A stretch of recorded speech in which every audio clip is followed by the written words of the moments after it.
Okay, so my name is Amanda Moore, and this is my psychedelic story.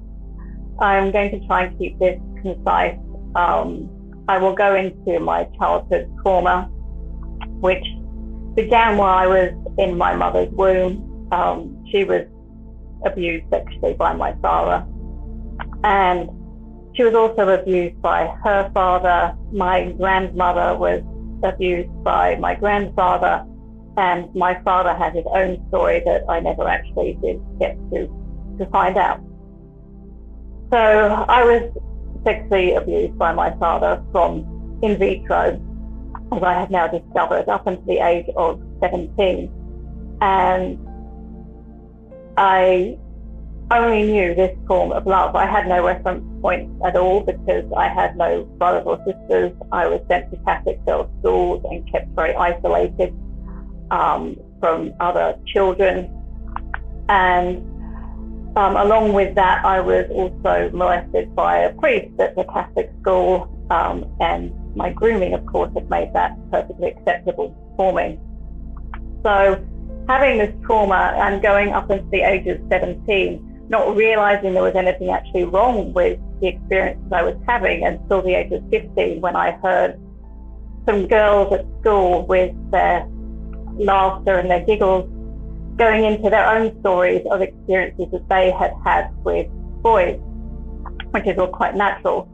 And I remember standing in the lunch hall when they actually were telling these stories, and I was listening with open ears, which later turned to tears, realizing that I had had those experiences with my father, and my world came crashing down to the point of I left school and came home and was a completely different person, because I now had to carry everything that had just landed within me, and the guilt and the shame and the non-understanding of why or how, as you may know, and many of us do know, the blueprints that are created for us in our younger years become how we regulate our emotions and feelings and how we show up in our adult life. So the actual abuse ended at 17 when I believed my mother, who already knew about it. She actually left me there every weekend, and it was only within her capacity to do that. It was very affluent upbringing that I had, a very good distraction from what was going on, and she just could not have really at that time ever chosen to take and save me, so to speak, anywhere else because of her own conditioning. He actually left when I was 17. There was a big argument, and he went to work abroad for about 9 months. Unraveling that story and just bringing it forward, they left and came to Australia when I was 23, because I was now a time bomb waiting to go off. I had taken myself on my own journey to see doctors. I had bulimia and anorexia, swinging between the two, trying to create a way of controlling the turmoil within me, which led to more disgust and more shame. So I went on my own path, and I think they only knew that maybe that there was some point I was actually going to let the cat out of the bag, so to speak. So they left for Australia, which, funny enough, is where I live now, but they were completely different paths that were taken. Moving forward, I went through 35 years on antidepressants and drugs, talk therapy, you name it, every modality. I went on spiritual quests to India and sat on mountaintops and meditated for hours, all looking at ways to find myself or find some peace within myself, which there was none of. I struggled with connection socially, and particularly sexually, relationships with men, picking very different versions of my father, intermittently playing out different roles of being dominant and being submissive, because they were the ways that I could control what it was I was receiving, but still became very, very damaging to myself. I was only inflicting more pain on myself internally. So the quest for peace led me through all these different journeys and pathways, which are actually quite beautiful now I understand the whole picture of the story. But I still found myself empty. And it was when I was 50, my father died from lung cancer when I was 30, which led to a breakdown and suicide attempts with drugs and alcohol. The drugs that they gave me were the ones that nearly killed me more than once. So he died and I had a breakdown. Then my mother ended up coming to live with me. She had dementia and could no longer look after herself. And even though I had really struggled to confront my mother with my story, I did. And she didn't believe me, and she spat venom at me and disowned me and wouldn't speak to me. And it took probably 2 years for her to come round and actually apologize and say, I'm sorry, I let him actually get to you. And there was a kind of recognition and a healing between us. However, taking that journey forward, the dementia erased that memory for her. So she only remembered how loving and adorable my father was and how much she loved him and how much he loved me. She would keep telling me, which was something that I just couldn't sit with. So eventually she passed, and that was just before I actually found psilocybin mushrooms. And she died in my arms, and it was a beautiful passing. I was burst into hers, and she died in mine. And that was the beginning and the end of one story and the beginning of another. So moving more so into the how I came across the psychedelic was I watched the movie Fantastic Fungi and listened to a talk by a scientist who is now actually my partner, funnily enough, or not, no coincidences.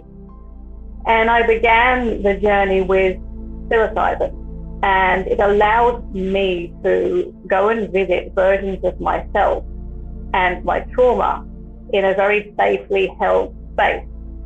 That during the processes of me using these in the journey process as well as microdosing, I had more awareness around my behaviors, my thought patterns, what was actually mine and what wasn't, the whole ancestral lineage that had created this pattern of severe abuse, and it goes way back into the 1400s through my family tree. So there was an awful lot.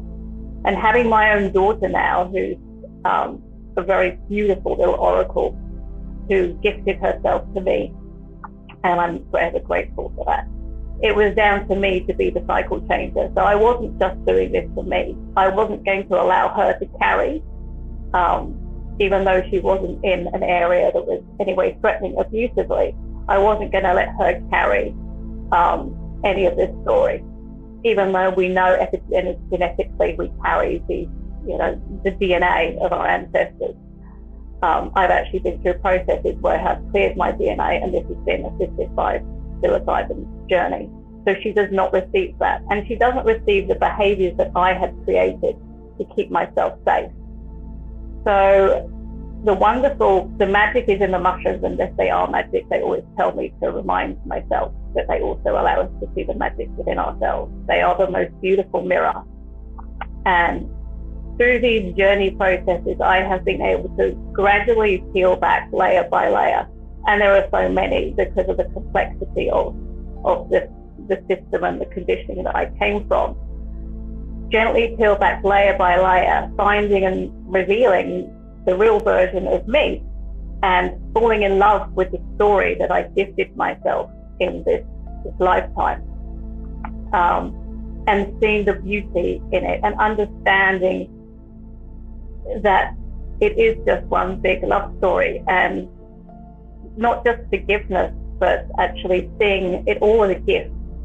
And the more I unwrap the gift, the more I get to receive.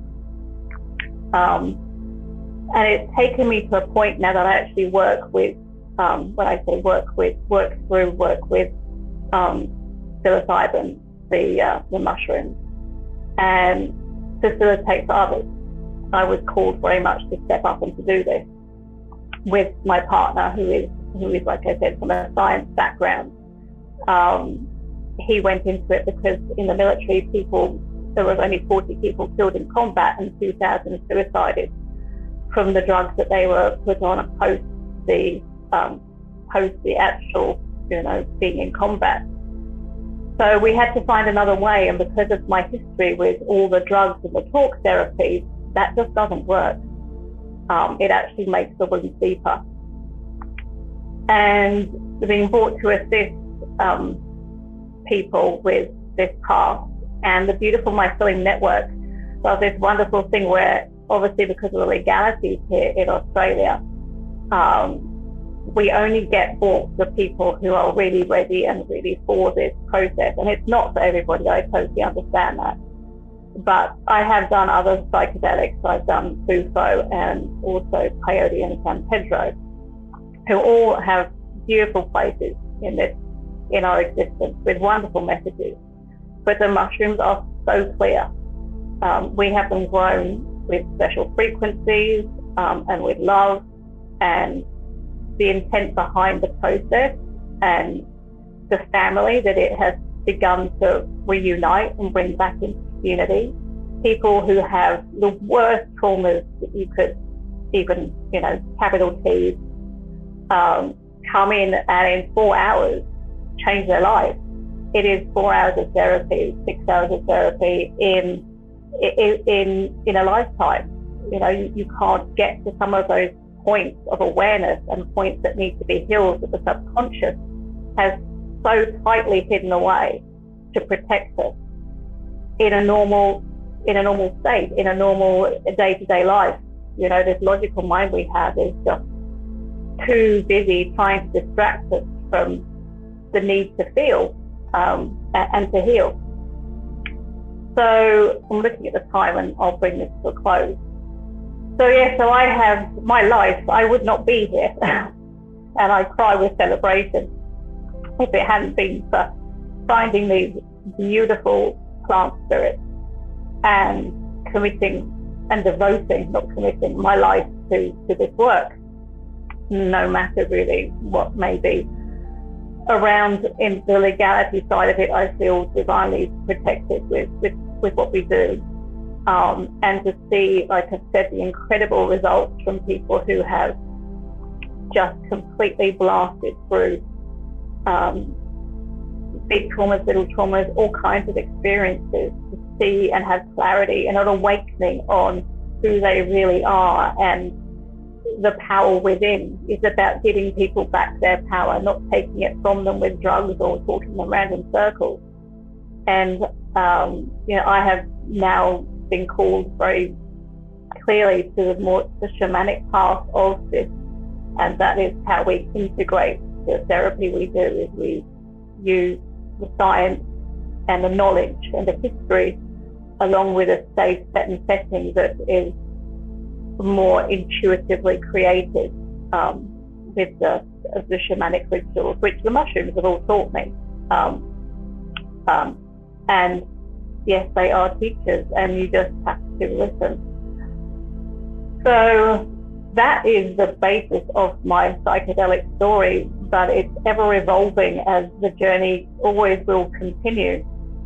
And I really recommend to anybody out there who has struggles and challenges to maybe do their own research and see if it aligns to them. And the funny thing is if it's for them, the mushrooms have this fairy tale ability of stalking you and just reappearing over and over again in your consciousness and in your physical reality.